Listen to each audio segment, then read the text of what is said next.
성경 말씀 요한복음 8장 1절에서 11절입니다. 예수는 감난산으로 가시니라.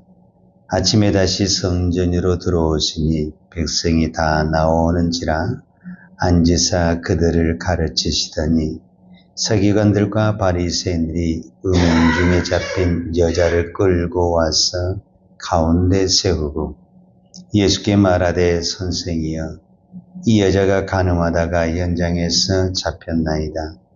모세는 율법에 이러한 여자를 돌로 치라 명하였거니와 선생은 어떻게 말하겠나이까? 그들이 이렇게 말하면 고발할 조건을 얻고자 하여 예수를 시험함이러라. 예수께서 몸을 굽히사 손가락으로 땅에 쓰시니 그들이 묻기를 마지 아니하는지라. 이에 일어나 이르시되 너희 중에 지혜 없는 자가 먼저 돌로 치라 하시고 다시 몸을 굽혀 손가락으로 땅에 쓰시니 그들이 이 말씀을 듣고 양심의 가책을 느껴 어른으로 시작하여 젊은이까지 하나씩 나가고 오직 예수와 그 가운데 섰는 여자만 남았더라. 예수께서 일어나서 여자 위에 아무도 없는 것을 보시고 이르시되 여자여 너를 고발하던 그들이 어디 있느냐? 너를 정죄한 자가 없느냐? 대답하되 주여 없나이다.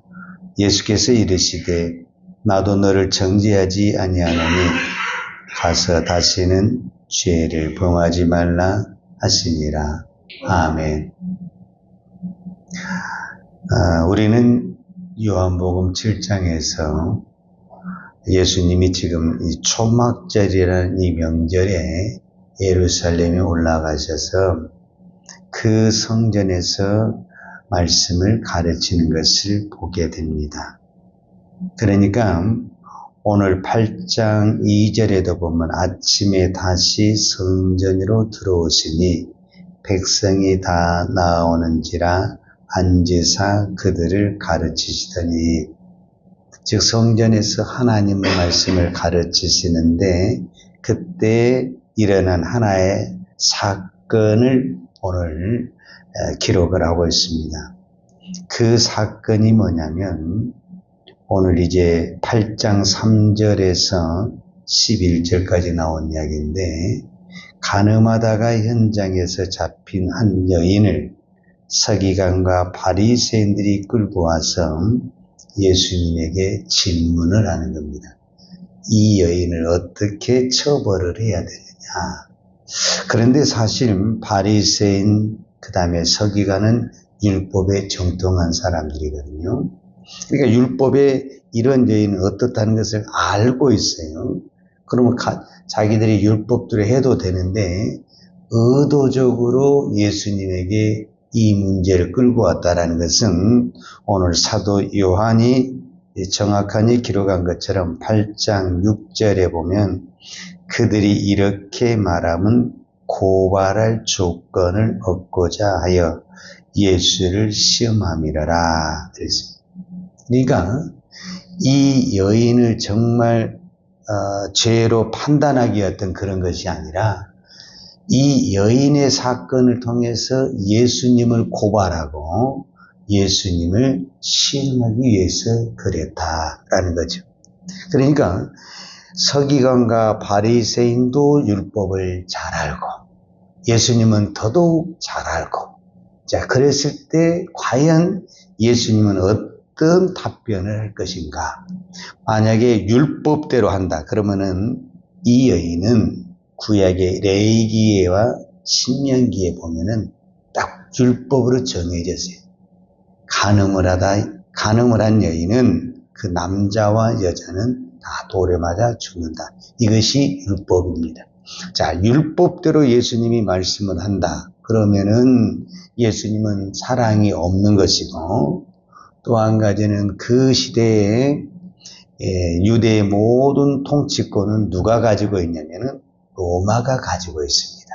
그래서 사람의 이 생명의 재판권은 우리 마음대로 하는 게 아니라 로마의 허락을 받아야 되는데 그렇게 되게 되면은 만약에 이 법대로 우리가 진행을 해버리게 되면 로마의 허락을 안 받기 때문에 로마의 반역이 되는 것입니다. 근데 만약에 이 법대로 안 하고 살려주자, 우리가 용서해주자 그러면은 모세의 법에 어긋나는 것입니다. 그러니까 왜 시험이 되냐면은 이쪽으로 하면은 로마법에 걸리고 또 저쪽으로 하면은 모세법에 걸리고, 그러니까 진퇴양난이라고 우리가 단어를 쓰는 것처럼 이렇게 할 수도 없고 저렇게 할 수도 없는 이런 상황을 가지고 예수님께 질문을 했을 때 예수님이 그 질문을 받고 6절에 보면 그들이 이렇게 말함은 고발할 조건을 얻고자 하여 예수를 시험함이라. 예수께서 몸을 굽히사 손가락으로 땅에 쓰시니 그랬어요. 질문을 받았는데 아무 답변을 안 하고 그냥 몸을 굽혀서 땅에 뭔가 글씨를 썼다라는 거예요. 근데 그 글씨가 지금까지 무슨 글씨인지는 몰라요. 왜냐? 성경에 정확하게 기록을 안 했기 때문에 이런 글씨를 썼을 것이다. 신학자들이나 많은 사람들이 추측은 하지만은 정확하게 이거다 이렇게 말할 수는 없어요. 그리고 이제 그 다음에 7절에 보면은 말씀을 하십니다. 그들이 묻기를 맞이하는지라. 그 말은 무슨 말? 자꾸 재촉을 한다는 거예요.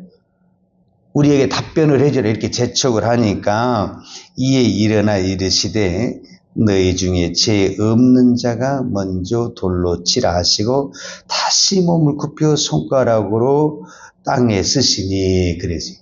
그러니까 너희 중에 먼저 돌로 죄 없는 자가 먼저 돌로 치라 하시고 또 땅에서 뭔가 글을 썼다라는 거예요. 뭔 글을 썼는지 모르지만 하여튼 글을 썼다라는 거예요. 그러니까 사람들이 갑자기 막 돌을 이제 이미 지금 손에 돌을 들고 있어요. 돌을 들어서 이제 예수님의 말만 떨어지면 던지려고 하고 있는데 그 예수님의 말씀과 땅바닥에 글 쓰시는 거를 보고 자기 손에 들었던 돌을 다 땅에다 내려놓고 오늘 성경에 보니까 9절에 그들이 이 말씀을 듣고 그랬어요. 그 다음에 양심의 가책을 느껴 그랬어요. 어른으로 시작하여 젊은이까지 하나씩 나가고 오직 예수와 그 가운데 섰는 여자만 남았더라. 그러니까 다 가버렸어요. 그 수많은 사람들이 와서 이 여자를 죽여야 된다 막 이렇게 소란을 피우고 아우성을 쳤는데 예수님이 뭔가 땅바닥에 글을 썼다라는 거예요. 손가락으로. 그리고 너희 중에 죄 없는 자가 먼저 돌로 치라. 이렇게 말씀을 하시니까 사람들이 다 돌멩이를 내려놓고 다 도망을 갔다. 이렇게 우리가 표현할 수가 있죠. 그러면 예수님이 무슨 글씨를 썼을까? 이제 어떤 사람은 십계명을 썼을 것이다. 이렇게 이야기하는 사람도 있어요.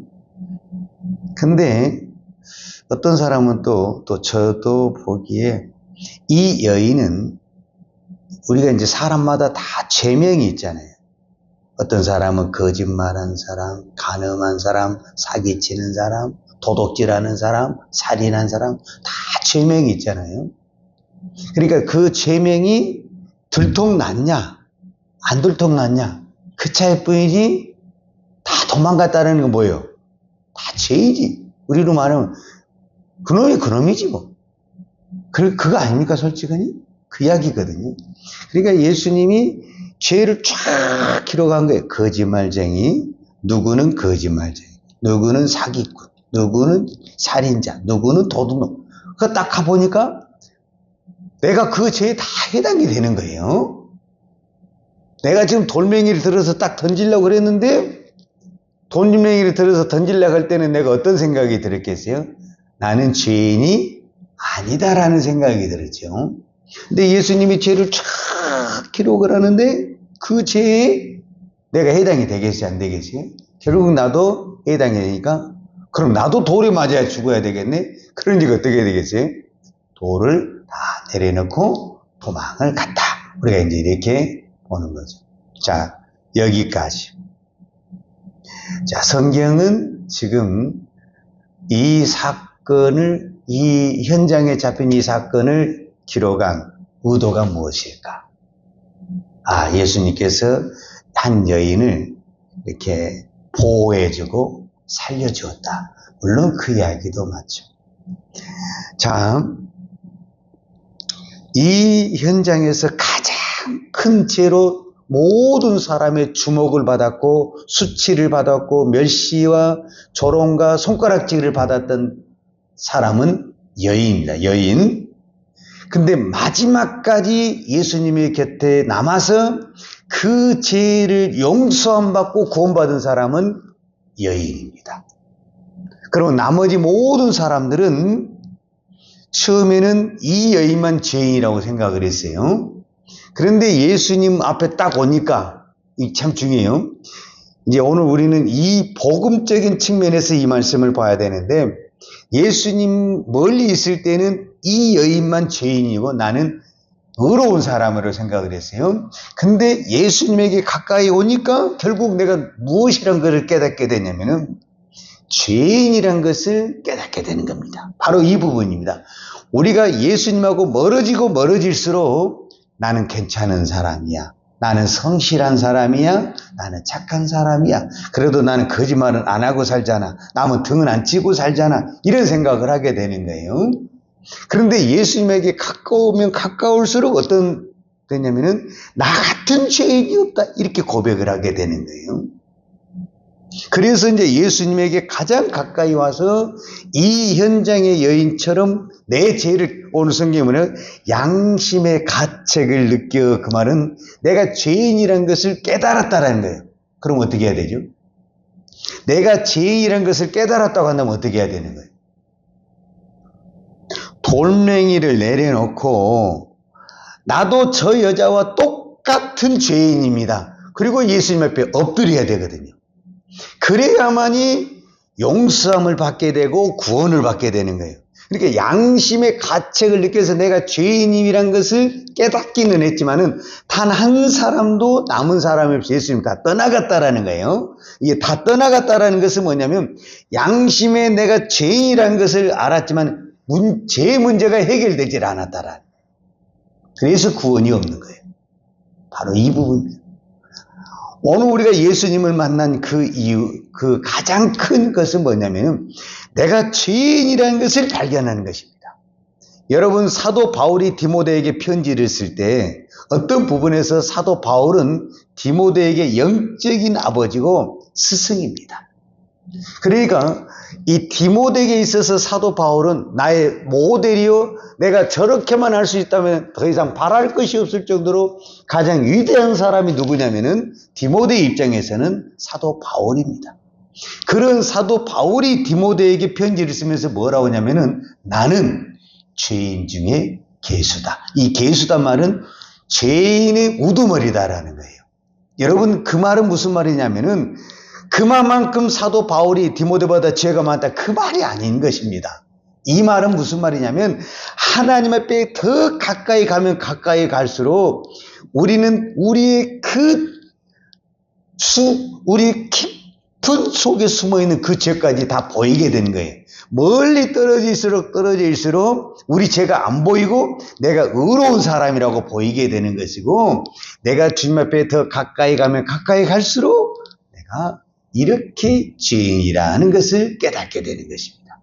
그러니까 오늘 또 우리가 이 새벽에 나와서 기도하는 것은 내가 그 어떤 사람보다 더 큰 죄인이고 내가 하나님 앞에 오늘 사도 바울이 고백한 것처럼 죄인 중에 죄수입니다. 이거를 고백하는 것입니다. 그리고 하나님이 바리새인과 서기관들에게 율법을 주고 오늘 우리에게 하나님의 말씀을 주신 것은 이 율법과 이 하나님의 말씀으로 다른 사람을 판단하고 다른 사람을 정죄하고 그 말씀을 가지고 남을 이야기하라는 것이 아니라 그 말씀은 나에게 주신 것입니다. 나에게. 오늘 나에게 하나님이 이 말씀을 주신 것이 이 말씀은 누가 들어야 되겠네, 이게 아니라는 거예요. 그래서 오늘 우리가 이 말씀을 통해서 깨달아야 되고, 이 말씀의 의도가 뭐냐. 이 세상의 모든 사람은 뭐라는 거예요? 사도 바울이 로마서 3장 23절에 고백한 것처럼 모든 사람은 죄인이다. 그 죄는 누구 앞에서만 용서를 받을 수 있고 해결을 받을 수 있고 구원함을 받을 수 있냐? 예수 앞에 나가야 된다. 그러나 오늘 이 현장에 잡힌 여인은 내가 의도하지 않았지만은 어떻든가 끌려갔어요. 그래서 모든 사람들에게 수치와 조롱을 받았지만은 이 여인은 죄 문제가 해결됐고 구원의 문제가 이루어졌습니다. 그러나 그 예수님 앞에서 당당하게 끌고 갔고 모든 사람들 앞에 존경을 받았던 바리새인, 서기관, 유대인들은 우리는 의인이라고 생각하지만 단 한 명도 죄 문제가 해결되지 않았고 구원을 받았습니다. 오늘 우리는 죄인이라는 것을 인정합니다. 인정하는 데서 끝나는 것은 의미가 없습니다. 인정을 했으면 예수님 앞에 더 엎드리고 회개해서 죄 문제를 해결하고, 내가 이 여인입니다.